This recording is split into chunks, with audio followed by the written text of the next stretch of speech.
For more on the Iran deal, we turn to the chairman of the Senate Foreign Relations Committee, Bob Corker, who is in Chattanooga, Tennessee this morning. Senator Corker, what worries you the most about where things are right now in this negotiation?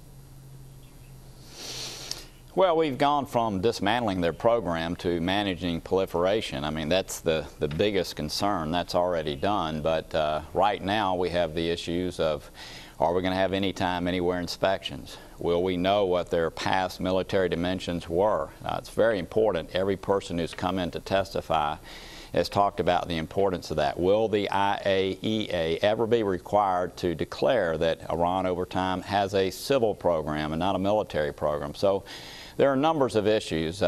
It's been going on a negative trend for some time. And John, back to what your correspondent just mentioned, it's not Congress that's pushing to have all the documents here by July the 9th. It's these 6 major countries plus Iran that really, on behalf of the American people, they want Congress only to have 30 days to review this deal instead of 60. This has been going on now in seriousness for almost 2 years. And it's amazing to me that as we come to the end of this deal, the biggest issue of concern to these countries right now is that Congress would only have 30 days, not 60 days to review the deal. So I did talk to Secretary Kerry yesterday. I urged him to please take their time, try to make sure these last remaining red lines that haven't been crossed, they've crossed so many, do not get crossed, and qualitatively they don't make it worse than where it already is.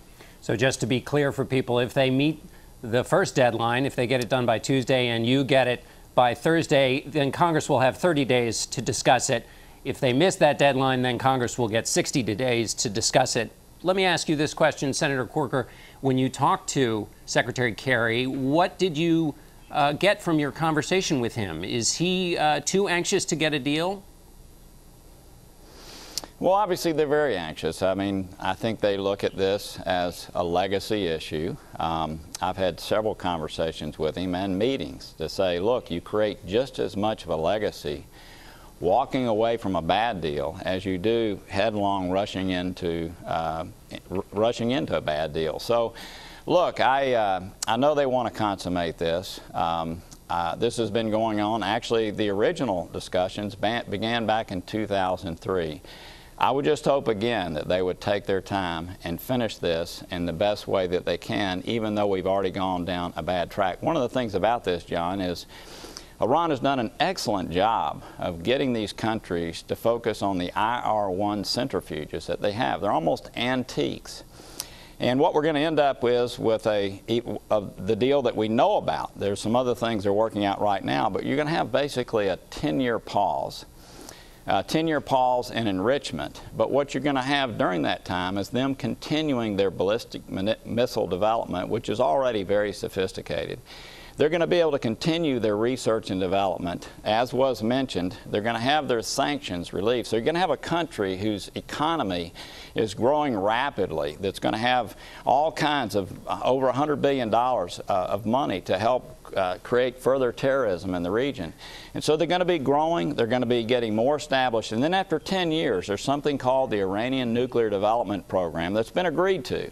And at that point they're basically going to be able to industrialize their program. And by the way, this is a program that has no practical needs. I mean, this was the baseline that concerned so many people. Why would they have 19,000 centrifuges? They have no practical needs for that. So, look, there are a lot of concerns.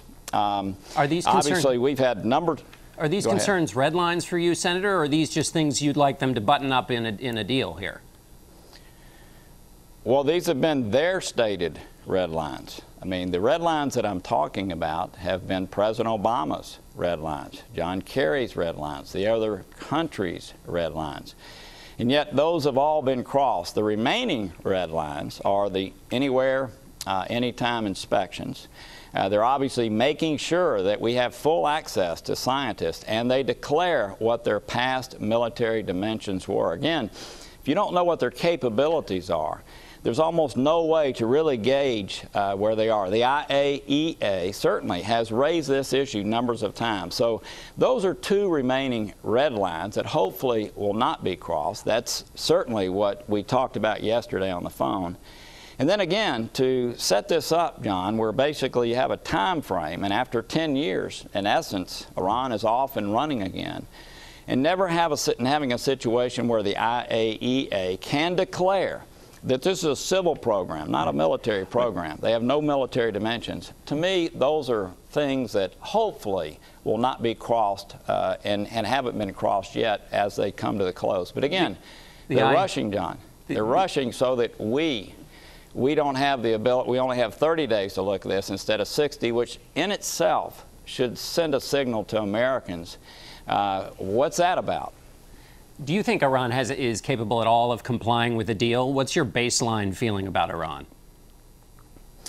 Well, so one of the important elements of the Iran Nuclear Review Act that we passed through Congress, I think you know the President, unfortunately, had the ability to unilaterally put this in place by going straight to the UN Security Council. He was given sanctions waivers through a national security waiver process, and so he could go directly to the UN Security Council. One of the important elements of what we were able to pass in Congress to take back some of that power, John, is the fact that if a deal is reached, then the President has to certify every 6 months that Iran is in compliance. Look, I think no one trusts Iran. I will say, on the other hand, the type of agreement that has been reached certainly is one that is more to their benefit than it is the rest of the world that does not want to see them proliferate. So we'll see. I mean, they're not in agreement right now, John. They're not in agreement with JPOA that was put in place a year and a half ago.